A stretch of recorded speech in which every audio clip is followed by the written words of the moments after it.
ਵਾਹਿਗੁਰੂ ਜੀ ਕਾ ਖਾਲਸਾ ਵਾਹਿਗੁਰੂ ਜੀ ਕੀ ਫਤਿਹ। ਸਾਚ ਵਖਰ ਧਨ ਪੱਲੇ ਹੋਏ, ਆਪ ਧਰੇ ਤਾਰੇ ਭੀ ਸੋਏ। ਸਹਿਜ ਰਤਾ ਬੂਝੇ ਪਤ ਹੋਏ, ਤਾਂ ਕੀ ਕੀਮਤ ਕਰੇ ਨ ਕੋਏ।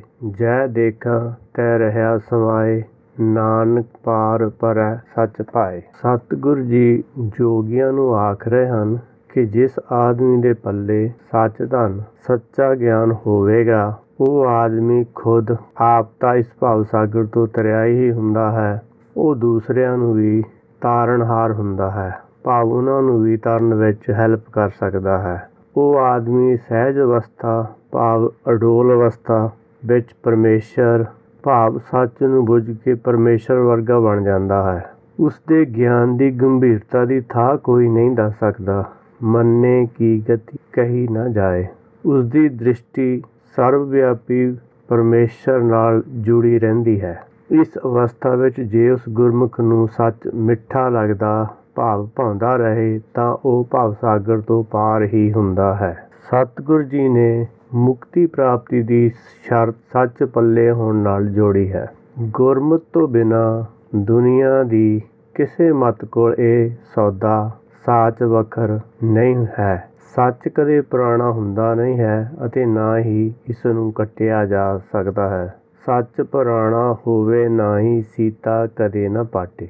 ਭਾਵ ਜਿਹੜਾ ਸੱਚ ਹੁੰਦਾ ਹੈ ਉਹ ਪੁਰਾਣਾ ਨਹੀਂ ਹੁੰਦਾ, ਹਮੇਸ਼ਾ ਹੀ ਸੱਚ ਰਹਿੰਦਾ ਹੈ। 1+1 2 ਹੈ। ਇਹ ਜਦੋਂ ਤੋਂ ਸੰਸਾਰ ਆਰੰਭ ਹੋਇਆ ਹੈ 2 ਹੀ ਬਣਦਾ ਹੈ, ਤੇ ਹੁਣ ਵੀ 2 ਹੀ ਹੈ ਤੇ ਬਾਅਦ ਵਿੱਚ ਵੀ 2 ਹੀ ਰਹੇਗਾ। ਇਹ ਮਾਇਆ ਦੀ ਉਦਾਹਰਨ ਦੇ ਕੇ ਸਮਝਾਉਣ ਦੀ ਇੱਥੇ ਕੋਸ਼ਿਸ਼ ਕੀਤੀ ਗਈ ਹੈ ਕਿ ਜਿਹੜਾ ਸੱਚ ਹੈ ਉਹ ਹਮੇਸ਼ਾ ਉਹਦਾ ਮਤਲਬ ਸੇਮ ਹੀ ਰਹਿੰਦਾ ਹੈ, ਉਹ ਬਦਲਦਾ ਨਹੀਂ ਹੈ, ਕਿਉਂਕਿ ਮਾਇਆ ਦਾ ਗਿਆਨ ਜਿਹੜਾ ਹੈਗਾ ਉਹ ਬਦਲਦਾ ਰਹਿੰਦਾ ਹੈ। ਸੱਚ ਸੰਸਾਰੀ ਬੁੱਧੀ ਤੋਂ ਪਰੇ ਦੀ ਵਸਤੂ ਹੈ।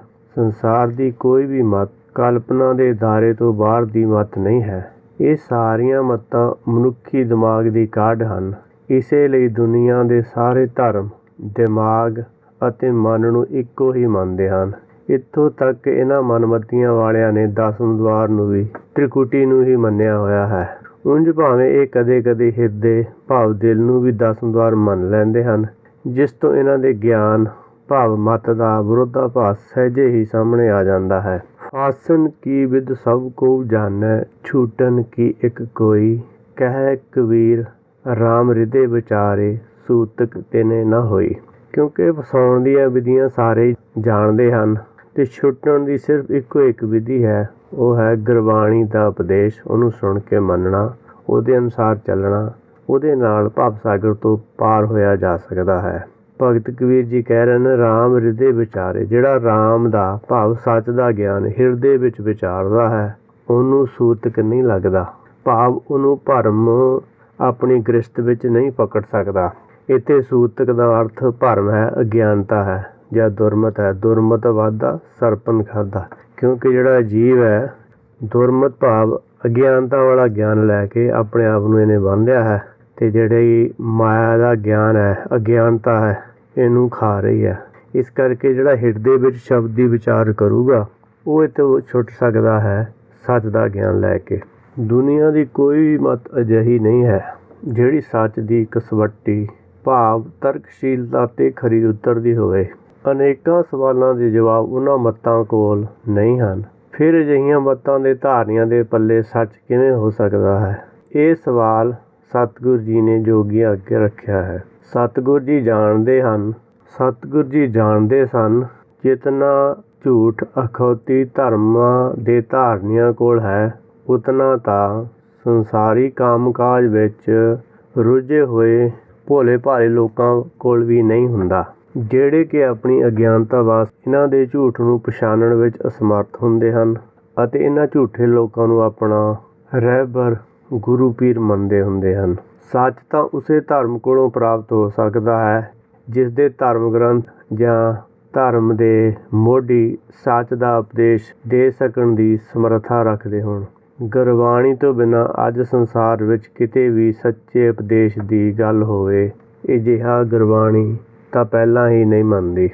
ਅੱਜ ਦੁਨੀਆ ਦੇ ਸਾਰੇ ਧਰਮਾਂ ਨੇ ਸਰਬਸੰਮਤੀ ਨਾਲ ਇਹ ਮੰਨ ਲਿਆ ਹੈ ਕਿ ਦੁਨੀਆ ਵਿੱਚ ਕੇਵਲ ਆਦਿ ਗੁਰੂ ਗ੍ਰੰਥ ਸਾਹਿਬ ਹੀ ਇੱਕ ਅਜਿਹਾ ਧਾਰਮਿਕ ਗ੍ਰੰਥ ਹੈ ਜਿਸ ਦੀ ਸਾਰਥਕਤਾ ਉੱਤੇ ਸ਼ੰਕਾ ਕਰਨ ਦੀ ਕੋਈ ਗੁੰਜਾਇਸ਼ ਨਹੀਂ ਹੈ।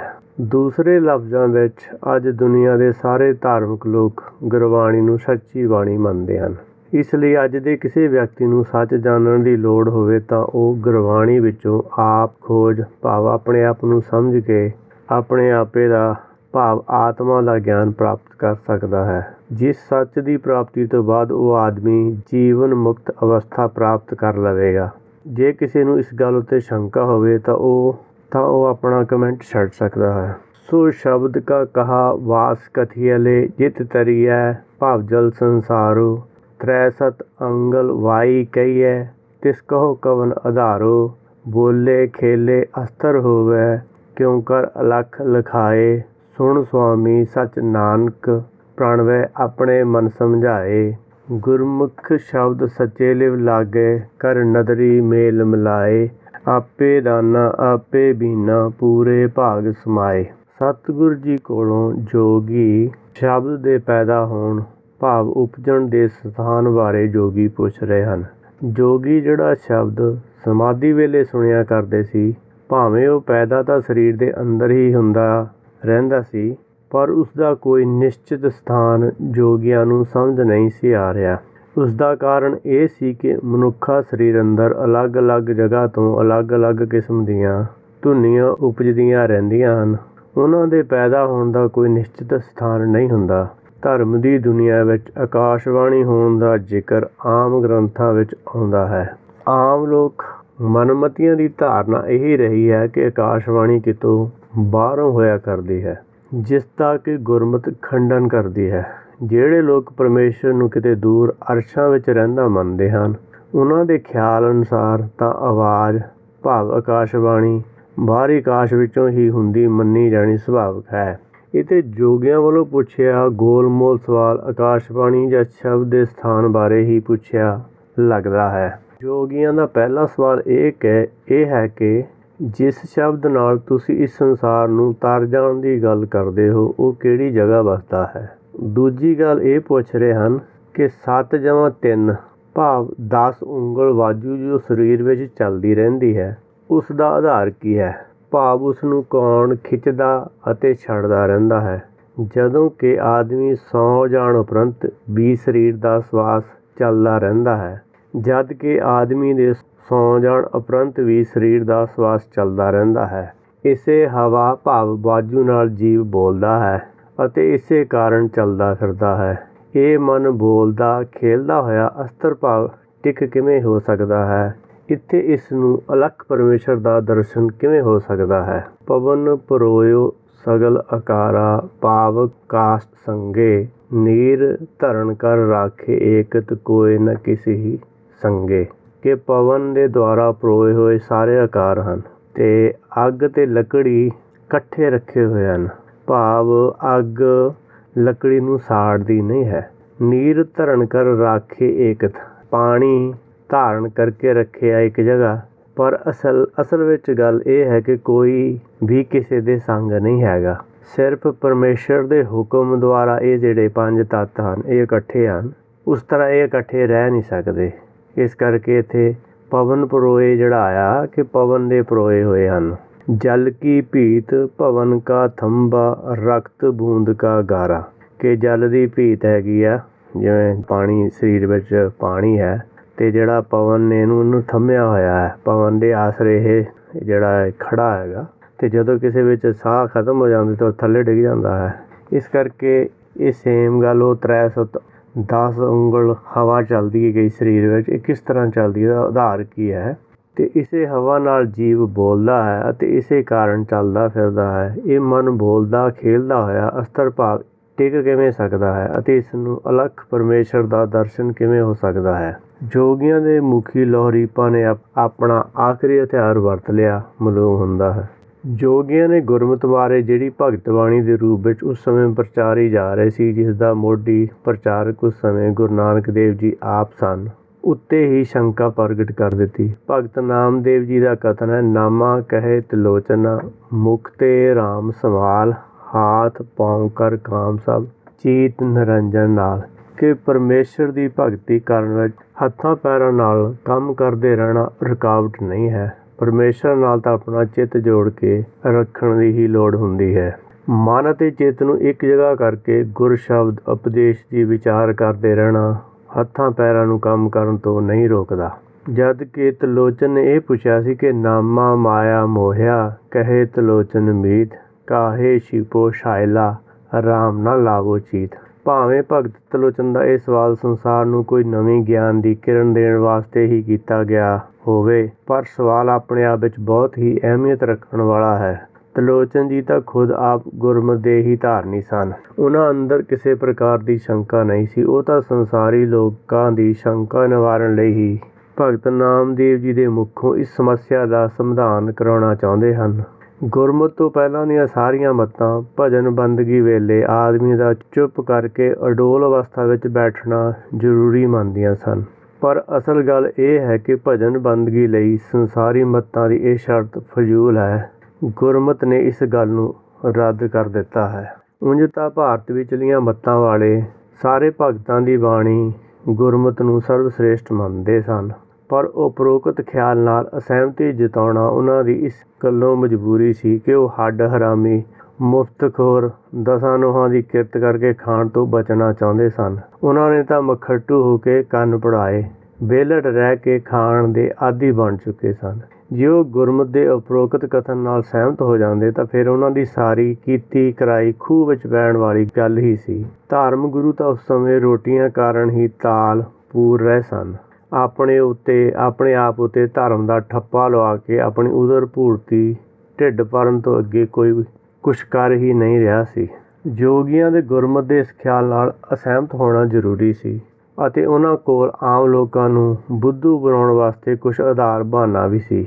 ਜੋਗੀ ਕਹਿ ਰਹੇ ਹਨ ਕਿ ਮਨੁੱਖੀ ਮਨ ਕੰਮ ਕਾਰ ਕਰਦਾ ਹੋਇਆ ਅਤੇ ਗੱਲਾਂ ਬਾਤਾਂ ਵਿੱਚ ਰੁੱਝਿਆ ਹੋਇਆ ਵੀ ਭਗਤੀ ਕਰ ਸਕਦਾ ਹੋਵੇ। ਇਹ ਗੱਲ ਮੰਨਣਯੋਗ ਉਹਨਾਂ ਲਈ ਨਹੀਂ ਜਾਪਦੀ।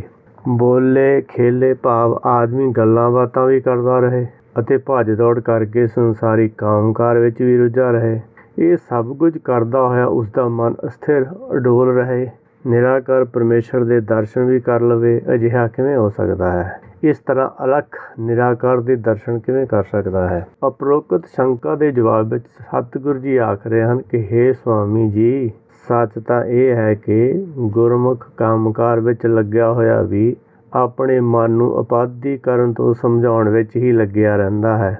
ਕੰਮਕਾਰ ਤਾਂ ਉਹ ਕੇਵਲ ਹੱਥਾਂ ਪੈਰਾਂ ਨਾਲ ਹੀ ਕਰਿਆ ਕਰਦਾ ਹੈ। ਮਨ ਅਤੇ ਬੁੱਧੀ ਜੇ ਉਸ ਸਮੇਂ ਕਲਪਨਾ ਦੀ ਦੁਨੀਆ ਵਿੱਚ ਅਡਾਰੀਆਂ ਲਾ ਸਕਦੇ ਹਨ ਤਾਂ ਬੁੱਧੀ ਉਸ ਸਮੇਂ ਮਨ ਨੂੰ ਕਲਪਨਾ ਅੰਦਰ ਜਾਣ ਤੋਂ ਸਮਝਾ ਕੇ ਸ਼ਬਦ ਵਿਚਾਰ ਵਿੱਚ ਕਿਉਂ ਨਹੀਂ ਲਗਾ ਸਕਦੀ? ਸਮਾਧੀ ਅੰਦਰ ਤਾਂ ਮਨ ਸਗੋਂ ਹੋਰ ਵੀ ਵਿਹਲਾ ਹੋ ਜਾਂਦਾ ਹੈ। ਵਿਹਲਾ ਮਨ ਸ਼ੈਤਾਨ ਤੋਂ ਤਰੱਕੀ ਕਰਕੇ ਮਹਾਂ ਸ਼ੈਤਾਨ ਬਣ ਜਾਇਆ ਕਰਦਾ ਹੈ। ਗੁਰਮੁਖ ਦੀ ਤਾਂ ਉਪਦੇਸ਼ ਵਿਚਲੇ ਸੱਚ ਨਾਲ ਸੁਰਤ ਜੁੜੀ ਰਹਿੰਦੀ ਹੈ। ਪਰਮੇਸ਼ਰ ਦੀ ਕਿਰਪਾ ਨਾਲ ਜਿਹੜਾ ਸੱਚ ਅਤੇ ਸੁਰਤ ਦਾ ਮੇਲ ਹੋਇਆ ਹੁੰਦਾ ਹੈ, ਉਂਝ ਤਾਂ ਉਪਦੇਸ਼ ਕਰਨ ਵਾਲਾ ਦਾਨਾ ਅਤੇ ਉਪਦੇਸ਼ ਗ੍ਰਹਿਣ ਕਰਨ ਵਾਲਾ ਬੀਨਾ, ਦੋਨੇ ਪਾਸੇ ਪਰਮੇਸ਼ਰ ਆਪ ਹੀ ਹੁੰਦਾ ਹੈ। ਪੂਰੇ ਭਾਗਾਂ ਵਾਲੇ ਇਸ ਅਵਸਥਾ ਵਿੱਚ ਪਰਮੇਸ਼ਰ ਰੂਪੀ ਸੱਚ ਸਾਚ ਸ਼ਬਦ ਵਿੱਚ ਸਮਾਏ ਰਹਿੰਦੇ ਹਨ।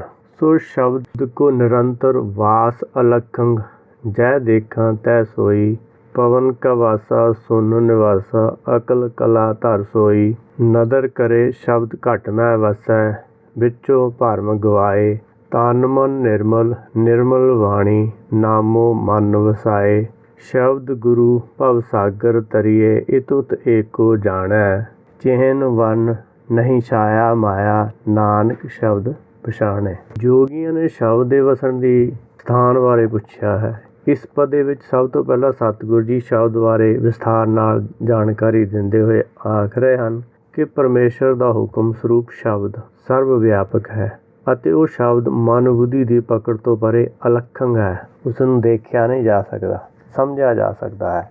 ਜਦੋਂ ਮਨ ਭਾਵ ਪਵਨ ਰੂਪੀ ਭਾਵ ਸੁੰਨ ਅਵਸਥਾ ਧਾਰਨ ਕਰ ਲੈਂਦਾ ਹੈ, ਫਿਰ ਇਹ ਸਾਜ ਸ਼ਬਦ ਮਨ ਦੀ ਅਕਲ ਭਾਵ ਬੁੱਧੀ ਵਿੱਚ ਕਲਾ ਭਾਵ ਰੌਸ਼ਨੀ ਧਰ ਦਿੰਦਾ ਹੈ, ਬੁੱਧੀ ਨੂੰ ਰੌਸ਼ਨ ਕਰ ਦਿੰਦਾ ਹੈ, ਬੁੱਧੀ ਅੰਦਰ ਪ੍ਰਕਾਸ਼ ਕਰ ਦਿੰਦਾ ਹੈ। ਜੇ ਪਰਮੇਸ਼ਰ ਦੀ ਕਿਰਪਾ ਹੋ ਜਾਵੇ ਤਾਂ ਇਹ ਸ਼ਬਦ ਹਿਰਦੇ ਵਿੱਚ ਵਸ ਜਾਂਦਾ ਹੈ। ਫਲ ਸਰੂਪ ਹਿਰਦੇ ਵਿਚਲਾ ਭਰਮ ਨਸ਼ਟ ਹੋ ਜਾਂਦਾ ਹੈ। ਸਾਜ ਸ਼ਬਦ ਦੇ ਮਨ ਵਿੱਚ ਵਸਣ ਸਦਕਾ ਹਿਰਦਾ ਤੇ ਮਨ ਭਾਵ ਮਨ ਅੰਦਰੋਂ ਅਤੇ ਬਾਹਰੋਂ ਨਿਰਮਲ ਹੋ ਜਾਂਦਾ ਹੈ।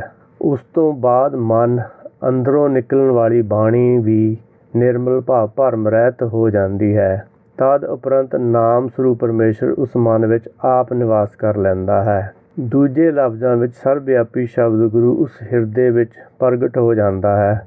ਭਗਤ ਕਬੀਰ ਜੀ ਵੀ ਇਹ ਗੱਲ ਆਖਦੇ ਹਨ, ਕਹੇ ਕਬੀਰ ਅਬ ਜਾਣਿਆ ਸੰਤਨ ਹਿਰਦੇ ਮਝਾਰ, ਸੇਵਕ ਸੋ ਸੇਵਾ ਭਲੇ ਜੇ ਘਟ ਬਸੈ ਮੁਰਾਰ। ਇਸ ਸ਼ਬਦ ਗੁਰੂ ਦੇ ਹਿਰਦੇ ਵਿੱਚ ਪ੍ਰਗਟ ਹੋ ਜਾਣ ਨਾਲ ਭਾਵ ਸਾਗਰ ਤਰ ਜਾਈਦਾ ਹੈ। ਉਸ ਤੋਂ ਪਿੱਛੋਂ ਇਹ ਲੋਕ ਅਤੇ ਪਰਲੋਕ ਦੋਨੋਂ ਹੀ ਇੱਕ ਦਿਸਣ ਲੱਗ ਜਾਂਦੇ ਹਨ, ਕਿਉਂਕਿ ਸੁਖ ਸਾਗਰ ਪਰਲੋਕ ਤਾਂ ਸਰਵ ਵਿਆਪੀ ਹੈ ਅਤੇ ਭਾਵ ਸਾਗਰ ਉਸ ਦੇ ਅੰਦਰ ਹੀ ਹੈ।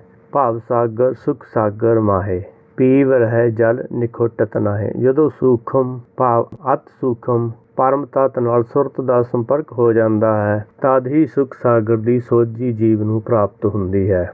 ਭਾਵ ਸਾਗਰ ਤਾਂ ਸੰਸਾਰੀ ਜੀਵਾਂ ਦੀ ਪਕੜ ਵਿੱਚ ਪਹਿਲਾਂ ਹੀ ਹੁੰਦਾ ਹੈ। ਇਸ ਤਰੀਕੇ ਨਾਲ ਦੋਨੋਂ ਜਗ੍ਹਾ ਇੱਕ ਹੀ ਹਰ ਵੇਲੇ ਰਹਿੰਦੇ ਹਨ। ਇੱਕ ਘੜੀ ਨਾ ਮਿਲਦੇ ਤਾਂ ਕਲਯੁਗ ਹੋਤਾ। ਭਾਵ ਜਿਹੜਾ ਸੱਚ ਨਾਲ ਜੁੜਿਆ ਹੈ ਉਹ ਸੱਤ ਦੇ ਸਮੇਂ ਵਿੱਚ ਹੈ, ਪ੍ਰੈਜ਼ੈਂਟ ਵਿੱਚ ਹੈ, ਅਤੇ ਜਿਹੜਾ ਕਲਪਨਾ ਕਰ ਰਿਹਾ ਹੈ, ਮਨ ਦੀਆਂ ਇੱਛਾਵਾਂ ਪਿੱਛੇ ਭੱਜ ਰਿਹਾ ਹੈ, ਉਹ ਕਲਯੁਗ ਵਿੱਚ ਹੈ, ਭਾਵ ਕਲਪਨਾ ਦੇ ਸਮੇਂ ਵਿੱਚ ਹੈ। ਭਾਵੇਂ ਸੰਸਾਰੀ ਜੀਵਾਂ ਦੀ ਪਕੜ ਵਿੱਚ ਸੁਖ ਸਾਗਰ ਨਹੀਂ ਆਇਆ ਕਰਦਾ, ਕਿਉਂਕਿ ਧਨ ਪਿਰਕਾ ਇੱਕ ਹੀ ਸੰਗ ਵਾਸਾ, ਵਿੱਚ ਹਉਮੈ ਭੀਤ ਕਰਾਰੀ, ਗੁਰ ਪੂਰੇ ਹਉਮੈ ਭੀਤ ਤੋਰੀ, ਜਨ ਨਾਨਕ ਮਿਲੇ ਬਨਵਾਰੀ। ਸੁਰਤ ਅਤੇ